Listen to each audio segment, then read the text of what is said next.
Luego cada cual que crea lo que quiera o lo que considere oportuno. Vale. Pues bien, La Gran Catástrofe cuenta que antes de partir del viaje recibe una... ¿Qué tal, amigos de Nuevos Estoicos MX? Bienvenidos a su canal.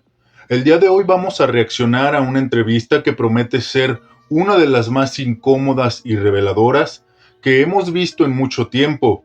Juan José Benítez se sienta con Javier Cabanilles para hablar sobre algunos de los temas más controvertidos y misteriosos de nuestra época, desde la creación del coronavirus hasta los caballos de Troya, pasando por el asteroide Gog y los misterios bíblicos que Benítez describe en sus libros.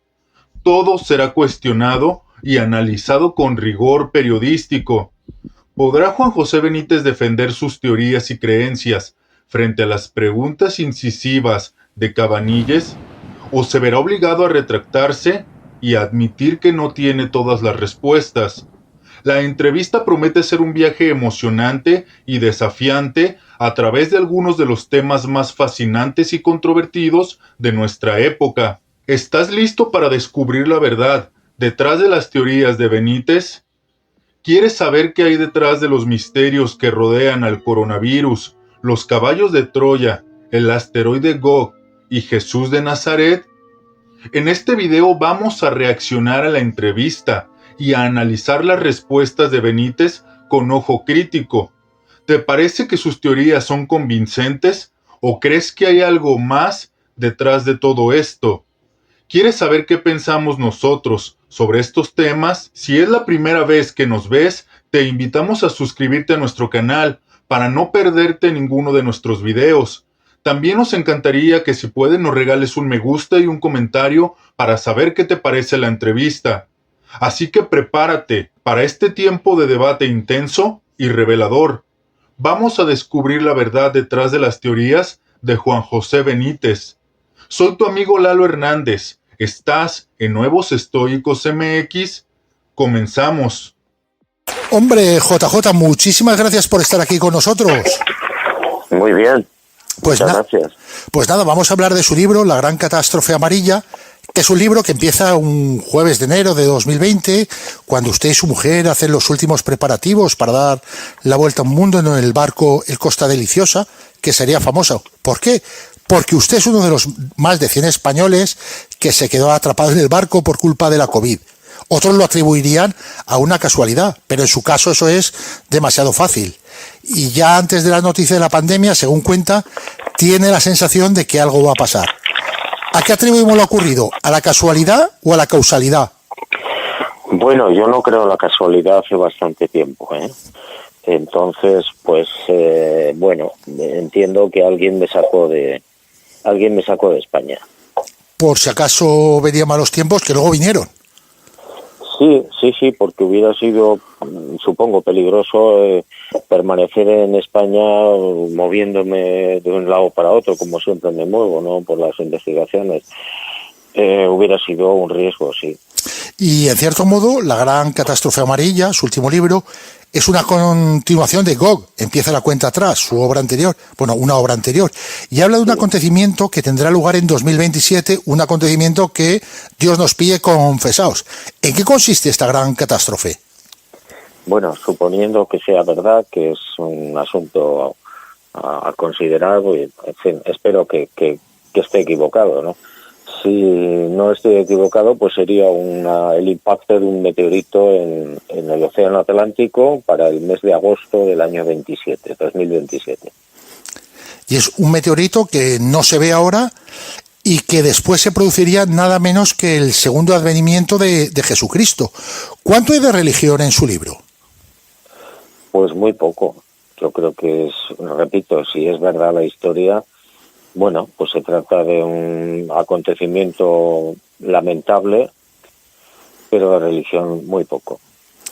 Pero a ver, corrígeme si me equivoco. Según usted, hay un Dios número 1, que sería el Padre Azul, que está acompañado de un número 2, que es el Hijo Eterno, de un número 3, que es el Espíritu Infinito.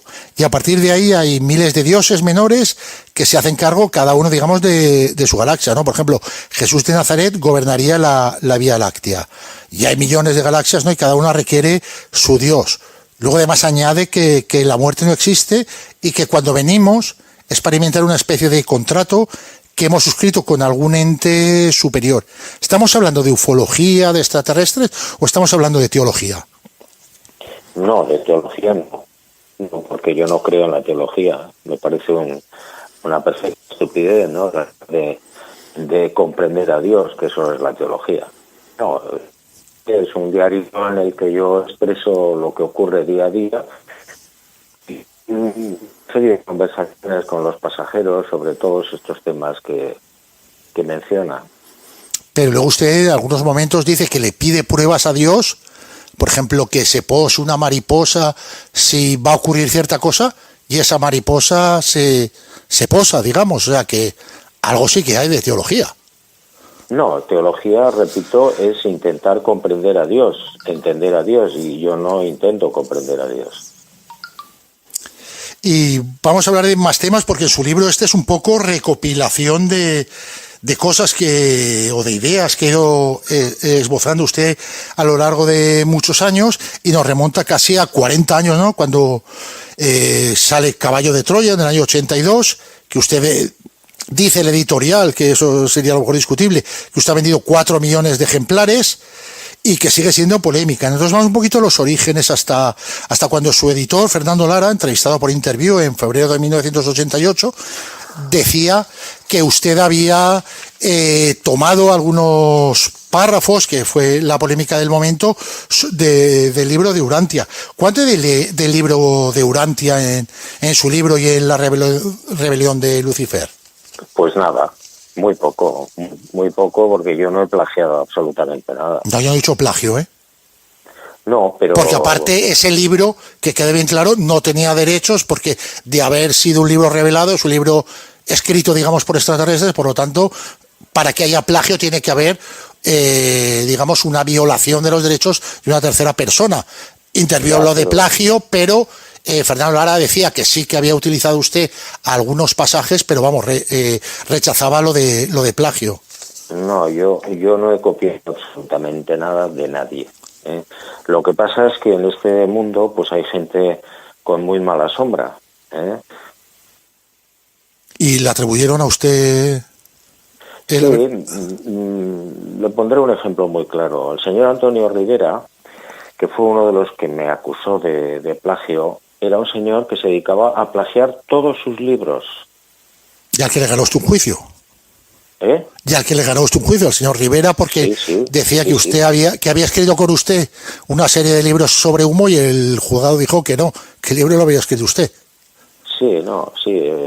Repito, hay gente con muy mala sombra en este planeta. Exacto. Hacemos nuestra primera pausa porque realmente hemos iniciado con todo, con mucha polémica y sobre todo con cuestionamientos extremadamente fuertes, quizá un poco más fuertes de lo que está acostumbrado Juan José Benítez, pero visto desde un punto siempre crítico. Déjame darte mi opinión. Cuando Juan José Benítez ha dicho que sacó su libro Caballo de Troya, la primera edición, la editorial le recomendó poner una hoja diciendo que era ficción para precisamente evitar este tipo de polémicas y roces con los católicos o personas apegadas a la fe que se pudieran haber sentido ofendidas. Después Juan José Benítez sintió la necesidad de quitar esa hoja en ediciones posteriores porque creía firmemente en este documento que le fue entregado por un mayor estadounidense, en donde precisamente se hablaba de los caballos de Troya, el viaje en el tiempo y el trato con Jesús de Nazaret. Este es un punto que utilizan mucho las personas para decir que por ahí es ficción, independientemente de si crees o no en el viaje en el tiempo o en caballos de Troya. Yo creo que los caballos de Troya se deben leer desde un punto de vista quizá constructivo, no tanto dogmático a manera de crear quizá una religión en base a ese libro o en esa saga, sino todo lo contrario. Para mí los caballos de Troya tienen que ser visto quizá como un complemento a lo que ya está escrito, puesto que nos hacen énfasis en un Jesús de Nazaret más humano, no tanto divino. Ahora la polémica que entra con el libro de Urantia es algo que me han dicho constantemente en los comentarios, y les soy honesto, apenas empecé a leer el libro de Urantia en PDF. No tengo mucho, pero he notado similitudes en contextos de uno y otro, pero similitudes en contextos de escritura, no tanto en objetivos principales de cada libro, puesto que Caballo de Troya está hablando un poquito más de Jesús de Nazaret de manera humana y no tanto dogmática, y lo que he leído quizá del libro de Urantia se me hace un poquito más dogmático, pero les digo, este es mi punto de vista. Si tú crees todo lo contrario es respetable, puesto que precisamente es lo lindo de este tipo de debates, que en los comentarios me han hecho saber precisamente que para algunas personas es una copia fiel Los Caballos de Troya a Urantia, y otras personas me han hecho saber lo contrario, que para ellos es el complemento para quizá creer en este mensaje que inicia con Urantia y se complementa con Caballos de Troya, que yo digo que quizá es como se debe de ver mejor, ¿no? Para sacar un contexto positivo de estos libros y no tanto una rivalidad entre uno y otro. Continuamos. Y uno de los grandes problemas de sus investigaciones es la aparición de algunos personajes providenciales que le dan a usted una información y que usted considera que es cierta, decía que es cierta, pero no sé, como el caso del Mayor en Caballo de Troya, o de Eliseo, que es el segundo piloto, o también en el libro de Tengo Papá, que aparece también un agente de la CIA, pero realmente nunca hay pruebas de que Caballo de Troya, o usted nunca podía aportar pruebas de que en Caballo de Troya, de que el Mayor existiera, de que le entregara estos datos, pero usted sin embargo sigue manifestando que esto es cierto. Sí, y lo sigo manifestando. Pero ¿y en qué se basa usted para cuando una persona dice, no, yo he viajado al pasado en una máquina y 40 años después no hay ningún dato añadido que... Perdone, si es que yo no tengo que demostrar nada. Hombre. Usted lee la información si le apetece y si no, pues no la lee. Sí, la he leído, pero si usted es un periodista de investigación y hace unas afirmaciones, normalmente esas afirmaciones van acompañadas de unas pruebas. Sí, o no. ¿Cómo que no? Yo entrego una información y si usted quiere creerla, bien. Y si no... Pero eso entonces no es una investigación, eso es un libro que pues, en el que alguien opina algo. Pues llámelo usted como quiera. Pero luego hay, por ejemplo, otros datos que son complicados de rebatir. Por ejemplo, ningún teólogo estudioso de la Biblia le ha citado a usted jamás como fuente y ha escrito un evangelio de 9 libros. Solo... Afortunadamente. Pero afortunadamente, ¿por qué? Pues porque a mí lo que digan los teólogos me trae sin cuidado. Pero si usted dice que ha conocido una persona, que ha conocido a Jesucristo en persona, esa información... Yo no he dicho que haya conocido a Jesús de Nazaret. No, usted conoce al Mayor... No, yo eso no lo he dicho. Si usted conoce una persona, que es el Mayor, que ha conocido a Jesús de Nazaret y que le entrega unos documentos... Bueno, eso lo dice usted. Yo no he conocido a Jesús de Nazaret. Que yo no he dicho que usted conozca a Jesús de Nazaret, yo he dicho que usted conocía al Mayor. Sí. El Mayor conoce a Jesús de Nazaret. Bien, ¿y qué? ¿Cómo que y qué? ¿Qué pruebas hay para que la gente diga, pues, esto es cierto o deja de serlo? Mire, la información que contienen los Caballos de Troya es suficientemente importante por sí misma para saber si eso no es auténtica. Pero al cabo de 40 años debería haber aparecido a lo mejor un documento en Estados Unidos donde se habla del proyecto, la figura de, o incluso los documentos que le entregó, haber fotocopiado una página, ¿no?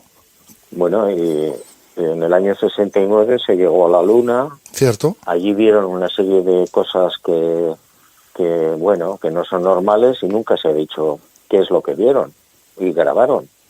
Si no es otro de... Mataron a Kennedy y usted no sabe todavía quién lo mató. Yo sospecho de Lee Harvey Oswald, pero bueno. Ya.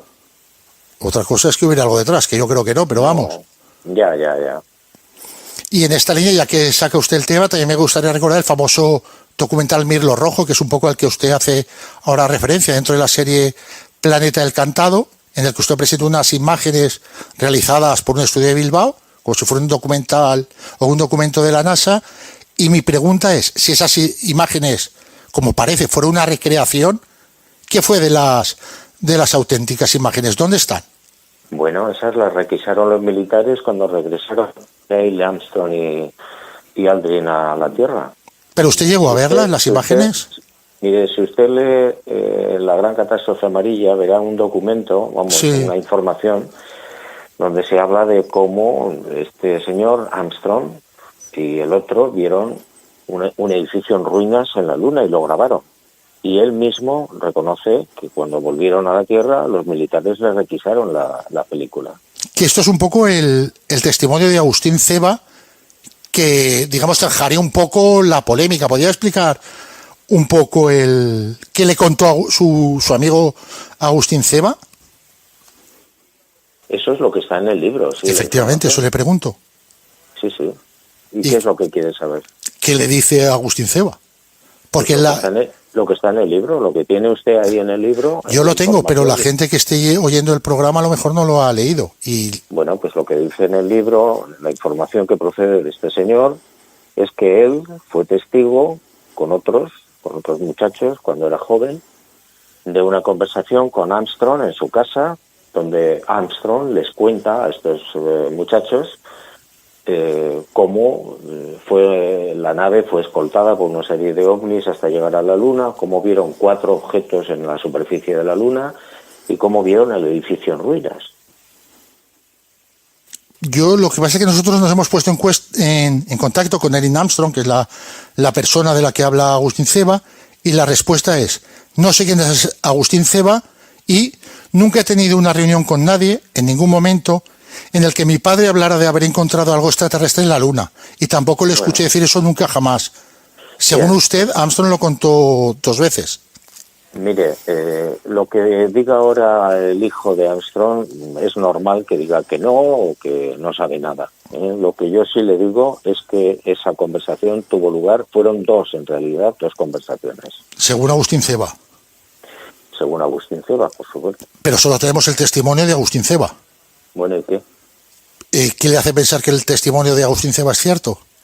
Mire, la información en la que yo me baso para realizar el documental de Mirlo Rojo está basada en el testimonio de varios militares norteamericanos. Bueno, miren, dando mi opinión aquí, yo pienso que es lo malo de este tipo de investigación paranormal, ufológica, espiritual, si se pudiera decir así, que por desgracia pues no se pueden encontrar pruebas fehacientes muchas veces.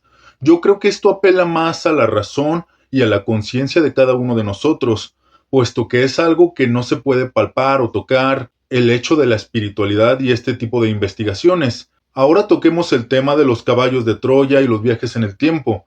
Lo que le comentan a Benítez, lo del viaje a la Luna, las pruebas que oculta Estados Unidos, realmente esto es algo muy, muy difícil de comprobar, y no solo para Juan José Benítez, sino para cualquier investigador, puesto que aunque hubiera pruebas, por obvias razones, ningún gobierno las va a sacar. Les pongo un ejemplo quizá un poco sacado de contexto, pero acorde a esto.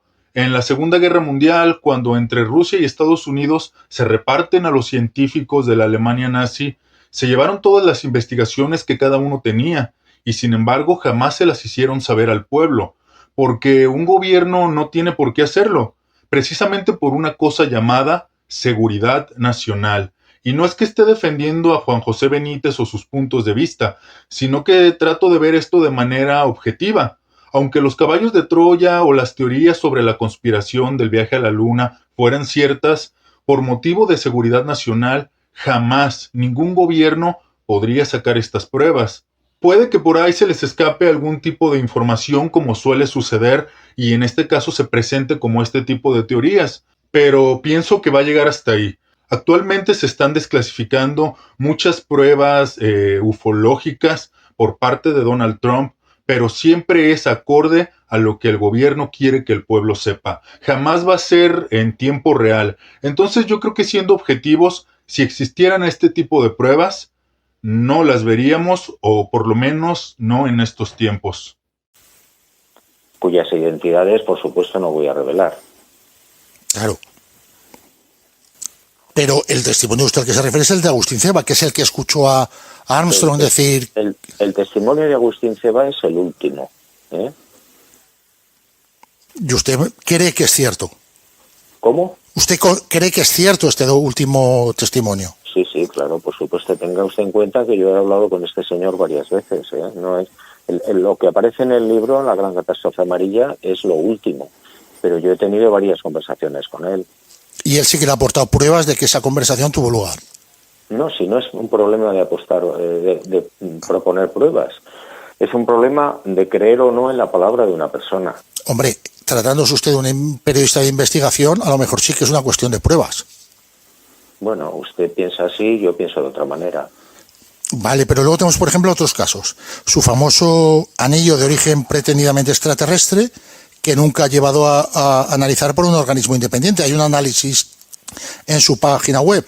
El CSIC, por ejemplo, investigó las caras de Belmez, y ahora más recientemente la Academia de las Estrellas de las Artes y las Ciencias ha entregado al ejército americano un material que dice de procedencia extraterrestre, recuperado en Roswell, para que lo analice.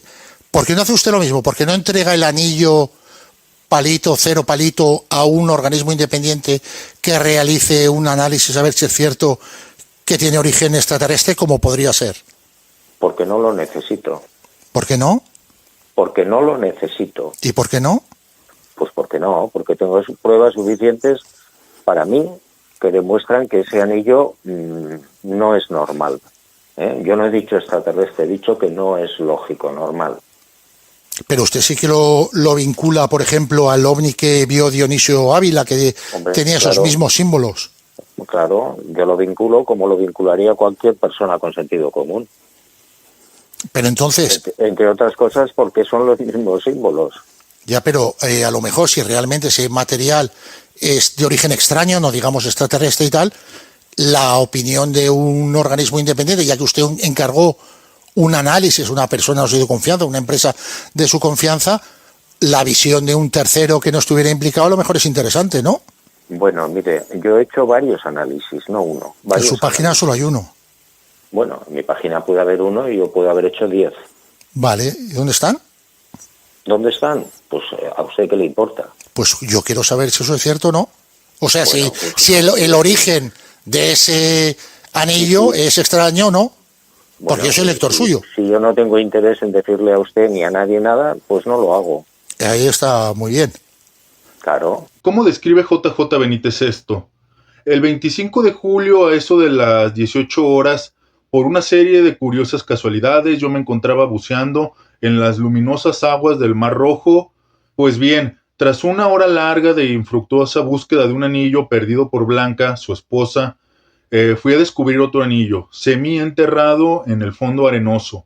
Era un anillo de plata con unos extraños símbolos grabados en la cara exterior.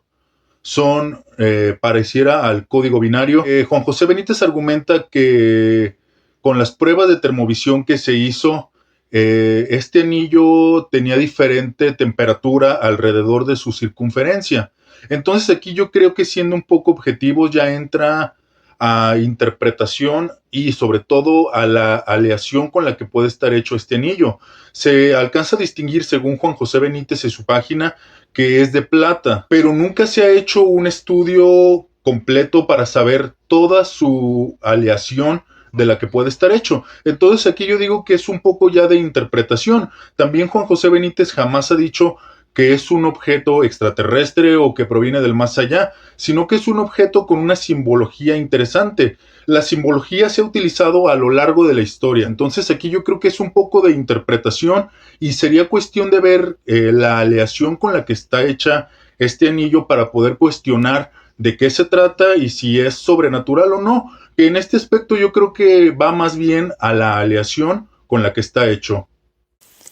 Es que yo no tengo por qué demostrarle ni a usted ni a nadie nada. Hombre, yo creo que si es usted un periodista que pretende que sus libros se cataloguen como investigación, yo creo que sí hay que aportar pruebas. Perdone. No, yo no pretendo absolutamente nada. Eso lo está diciendo usted. Efectivamente. Yo no pretendo nada. Yo hago unas investigaciones y publico lo que encuentro.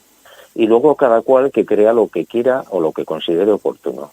Vale. Pues bien, la gran catástrofe cuenta que antes de partir del viaje recibe una carta de una fuente anónima de Estados Unidos, otra vez. No, anónima no.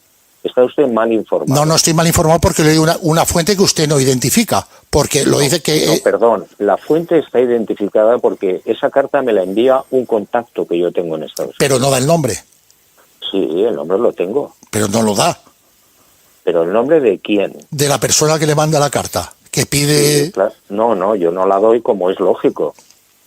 Vale, pues esta fuente, que usted no da el nombre, remite a otra segunda fuente anónima que le explica que en un laboratorio, del que tampoco da el nombre... No, que no es anónima. Bueno, anónima para el lector. Usted sabrá quién es, pero el lector no sabe quién es. Ergo es anónima para el lector, por lo menos. Vale. Entonces, le explica que en un laboratorio, del que tampoco da el nombre, se ha creado el virus de la COVID y que luego se dejó circular en China. Y entonces es curioso que lo que dice coincida con lo que ya se sabía en esas fechas, porque los datos que da este documento tampoco hablan de nada, ¿no? De hecho, hay algunos errores, como dice, dispone de una capacidad de mutación de hasta 1 millón de veces superior a los mamíferos, una serie de datos que, con lo que sabemos ahora, pues la verdad es que no coincide. Y sin embargo, esta persona le da usted unos datos que le permiten concluir que el virus se originó en Estados Unidos y que luego lo dejaron circular en China para engañarnos.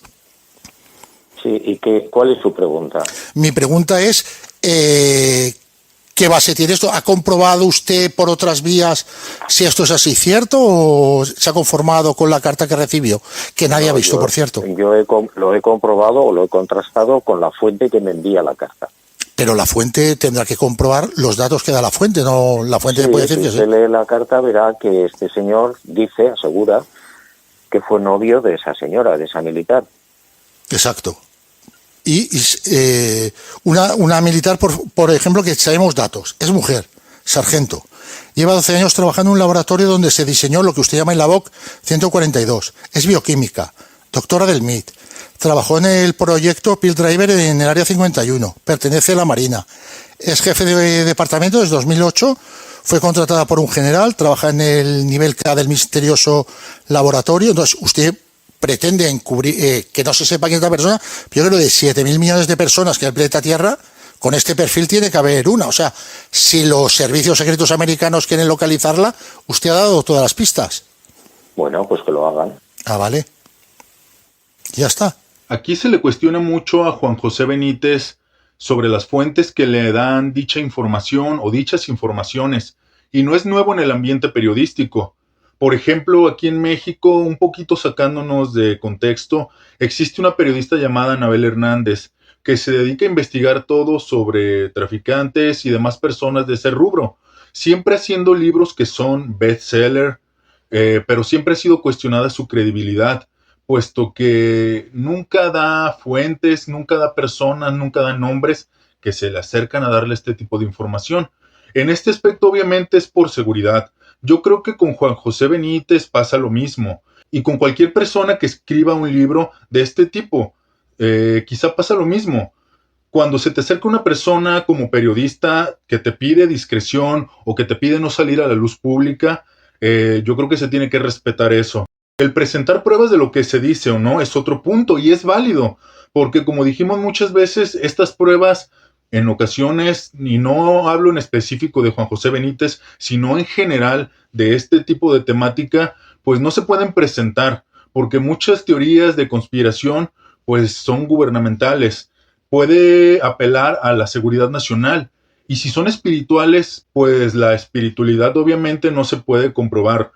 Más bien esto se basa a interpretaciones personales. Pero Juan José Benítez da en el clavo en una cosa: tenemos la libertad de creer o no creer, de leer o no leer. Siempre seremos libres de eso. Él y cualquier otra persona que escribe un libro, independientemente del rubro que sea, jamás nos pone una condición de creerle. Nosotros somos libres de comprarlo, de creer o no creer, y en este espacio se respeta cualquier opinión. Y como dijimos, las pruebas realmente muchas veces son complicadas de mostrarse, porque se hablan de este tipo de temas delicados, temas que pueden exponerse a base de interpretaciones o fuentes directas, pero que no se citan por cuestiones de integridad periodística. Ese es mi punto de vista, pero ¿qué piensan ustedes? Continuamos. Porque los datos que usted da aparecieron en Global Times, que es una revista del Partido Comunista Chino, en el que acusaba a Estados Unidos de haber creado el virus y haberlo difundido en China. Bueno, ¿cuál es su pregunta? Mi pregunta es esa. usted pretende decir, una persona anónima la identifica totalmente, sabe si ha ocurrido algo con ella o la han detenido o la... No tengo ni idea, y si lo supiera no se lo diría. ¿Por qué? ¿Cómo? ¿Y por qué no me lo diría? Pues porque usted no se lo merece. Ah, entonces bien.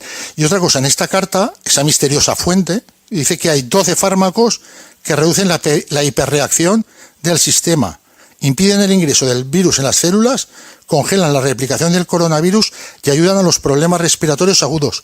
¿Por qué su fuente no cita ninguno de estos fármacos, lo que habría permitido saber a ciencia cierta si lo que dice es cierto? Mire, a lo mejor lo cita y lo menciona, y si usted recuerda, hay unos párrafos en rojo que yo he suprimido.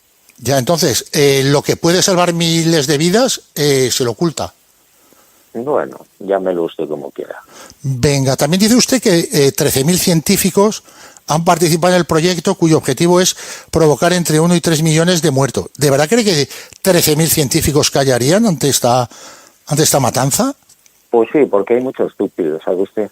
Hombre, pero 13.000 científicos estúpidos asesinos son muchos. Bueno, no crea. Hombre. Mire usted lo que pasó con Nagasaki y Hiroshima. Eso son bombas atómicas que todo el mundo sabe lo que ocurrió, aunque ahora ha salido un libro nuevo. ¿Cuántos científicos trabajaban en ese proyecto Manhattan? Pero están todos identificados, ¿no? Bueno. Y era en un contexto distinto. No se trataba de asesinar, como usted dice, a varones, pobres, negros, sino de ganar una guerra. Equivocados o no estarían, eso no lo sé. Ya. Mire, Hiroshima y Nagasaki fue un asesinato, ¿vale? Estamos de acuerdo que fue un crimen de guerra. Ya. Pero que a lo mejor en el contexto es distinto de lo de ahora de asesinar gratuitamente a... Discúlpeme una pregunta. Diga. ¿Para qué medio trabaja usted? ¿Perdón? ¿Para qué medio trabaja usted? Para Valencia Plaza. ¿Por qué? Vale. No, pregunta. Porque sí, luego también leyendo sus libros, todo el mundo miente, políticos, científicos, los ejércitos, todo el mundo miente, pero luego usted dice que ha conocido a un hombre que viajó en el tiempo, que conoció a Jesucristo, que un extraterrestre se metió en el cuerpo de una turista, usted habla con Dios, lleva un anillo que en principio tiene origen extraterrestre. ¿Aquí quién miente? Yo desde luego no miento. ¿Y por qué no aporta pruebas nunca de sus afirmaciones? ¿Y por qué tengo que aportar pruebas? Porque usted le escribe libros de investigación, entonces los periodistas que hacen libros de investigación aportan pruebas que avalan sus afirmaciones. Yo he aportado todas las pruebas que son necesarias, en todos los libros que he podido. Pues yo no las veo. Usted afirma, por ejemplo, que el SIDA, las vacas locas, el ébola, la gripe aviar, todo han salido de laboratorios americanos y se han lanzado sobre la población. ¿Eso también lo tiene acreditado?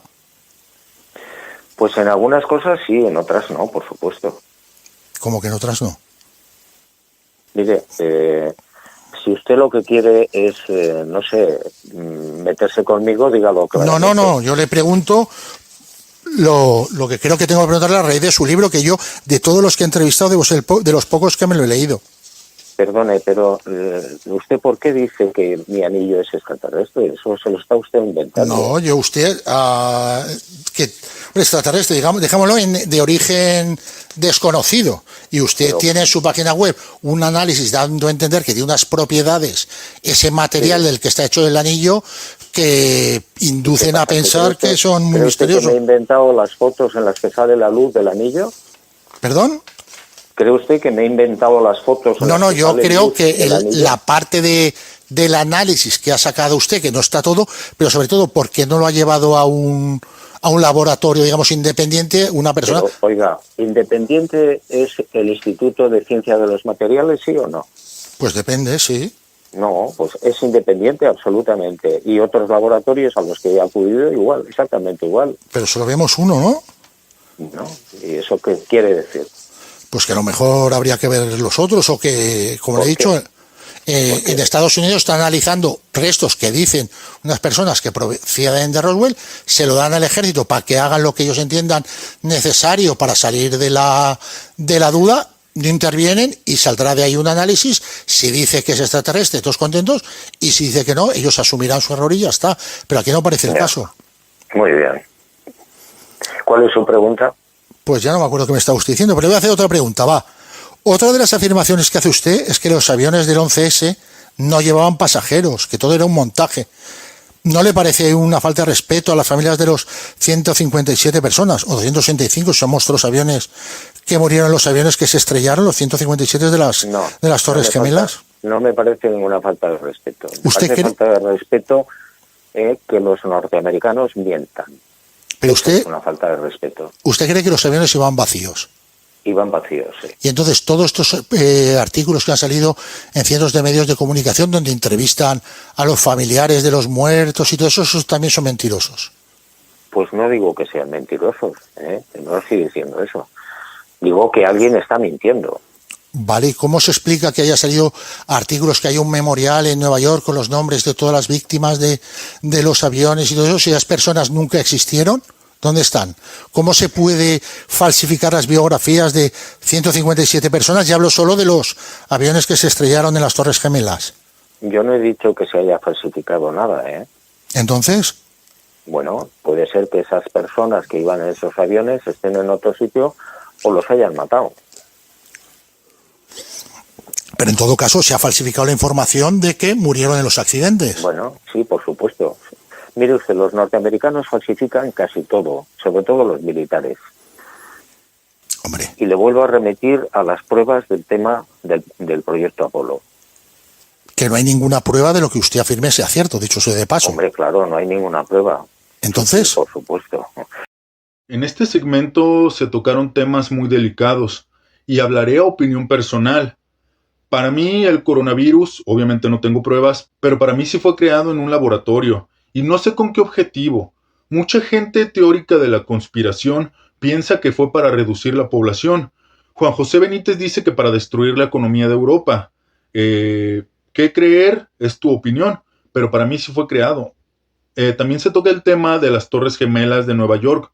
Aquí muchos teóricos de la conspiración argumentan que fueron derrumbadas por el mismo gobierno de Estados Unidos. Juan José Benítez nos habla de su teoría de que los aviones iban solos, sin pasajeros. Y aquí es algo muy controvertido, porque hubo gente, hubo vidas de por medio. Para mí en este contexto sí no coincido tanto con Benítez. En lo que sí coincido es que quizá Estados Unidos tuvo que ver algo, porque se estrellaron aviones en las Torres Gemelas y en el Pentágono, y en un espacio aéreo tan protegido como el estadounidense, y no solo a partir del 11 de septiembre, sino antes. Su espacio aéreo ha sido muy protegido. Ellos tienen la capacidad para desviar misiles balísticos. Entonces, obviamente, cuando un avión se desvía y la torre de control lo nota, la respuesta es inmediata. Incluso para que te acerques al Pentágono por vía aérea, es un diámetro muy, muy controlado y las reglas del espacio aéreo son muy estrictas. Entonces la reacción fue muy lenta. Aquí obviamente a mi punto de vista hay algo que no nos dicen, pero pues aquí ya es la creencia de cada persona. En este caso se le sigue cuestionando a Benítez las pruebas de este tipo de teoría de conspiración.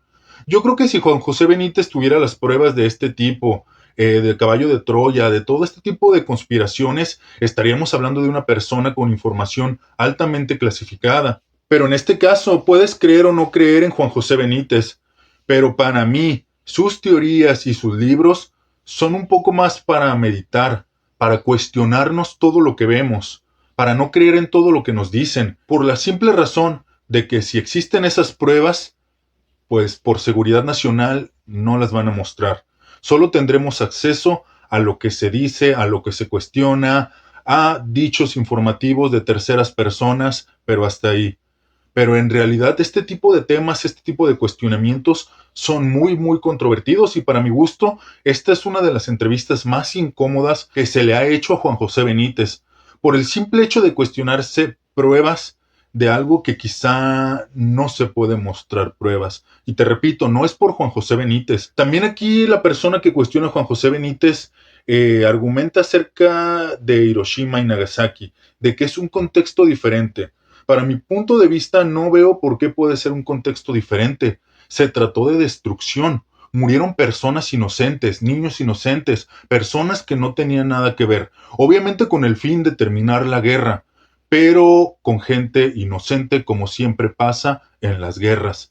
Y a las personas jamás, jamás se les hizo saber sobre el proyecto Manhattan. También dice un punto en el que no coincido. Dice, bueno, del proyecto Manhattan ya todo es visible, todo es público, si se pudiera decir así. ¿Pero por qué? Porque precisamente se lanzaron estas dos bombas atómicas. Si no se hubieran lanzado, el proyecto Manhattan, para mi gusto, seguiría siendo un misterio, con dimes y diretes, con dichos, pero con nada de pruebas en específico. La palabra de las personas dice usted que no sirve para nada.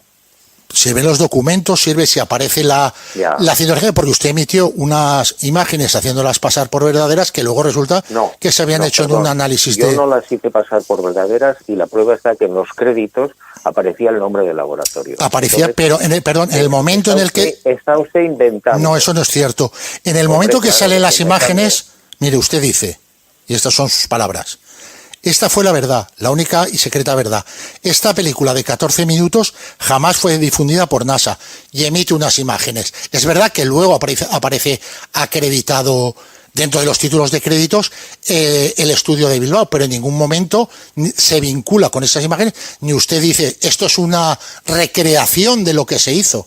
Usted simplemente imágenes inéditas en un programa de documental que hay dos tipos de imágenes, las inéditas y las de archivo. Ya. Muy bien. ¿Alguna pregunta más? No, ¿le parecen pertinentes las preguntas que le he hecho? No, mire usted, las preguntas que usted me ha hecho están orientadas en un sentido que yo conozco muy bien. ¿Y cuál es ese? Bueno, eso piénselo usted que sabe tanto. No se crea que yo no he escrito 60 libros. No me extraña. Efectivamente. Bueno, muchas gracias. A usted, un abrazo. Y así, después de adentrarnos en las profundidades de la controversia y la especulación, nos encontramos ante un abismo de preguntas sin respuestas. La entrevista con Juan José Benítez nos ha llevado por un camino sinuoso de teorías y conjeturas, donde la verdad se esconde detrás de una cortina de humo y la duda se cierne sobre nosotros como una sombra. Pero en este laberinto de incertidumbres hay una cosa que queda clara: la libertad de creer o no creer. No estamos aquí para imponer nuestra verdad o una verdad, sino todo lo contrario, para sembrar la semilla de la duda y la reflexión. Juan José Benítez puede tener sus teorías y sus libros, puede ser un catalizador para nuestra imaginación, pero al final, la decisión de creer o no creer es tuya. Así que te invitamos a que te sumerjas en este océano de preguntas y respuestas, a que te pierdas en la niebla de incertidumbre y que encuentres tu propio camino en la oscuridad, porque en este mundo de sombras y luces, la verdad no es algo que se nos da, sino que debemos buscar. Y cuando creas que la has encontrado, recuerda que la pregunta sigue ahí esperándote. La búsqueda de la verdad es un viaje sin fin, y nosotros somos los peregrinos que caminamos por la senda de la duda y la reflexión. Así que ¿tú qué crees? ¿Tú crees en las teorías de Juan José Benítez o prefieres seguir tu propio camino? La elección es tuya. La libertad de creer o no creer es lo que nos hace humanos. Sigue cuestionando, sigue buscando y sigue dudando, porque en la duda está la sabiduría y en la búsqueda está la verdad. Entonces yo veo que se trata de un viaje en el tiempo de los norteamericanos. Yo eso ya no lo puedo demostrar. Yo no sé si eso fue así o no. Lo que sí digo, y he repetido muchas veces, que la información sobre la vida de Jesús de Nazaret es fascinante, con un peso específico increíble, con datos, en fin, con una lógica y una belleza que a mí fue lo que me fascinó. Llegamos al final de este video. Si te gustó este contenido, no olvides de darle like y suscribirte a nuestro canal para no perderte los próximos videos. Queremos saber tu opinión. ¿Crees en las teorías de Juan José Benítez? Déjanos saber en los comentarios. Suscríbete y comparte tus pensamientos. Soy tu amigo Lalo Hernández. Estás en Nuevos Estoicos MX. Hasta la próxima. Repito, hay gente con muy mala sombra en este planeta. Exacto. Y uno de los grandes problemas de sus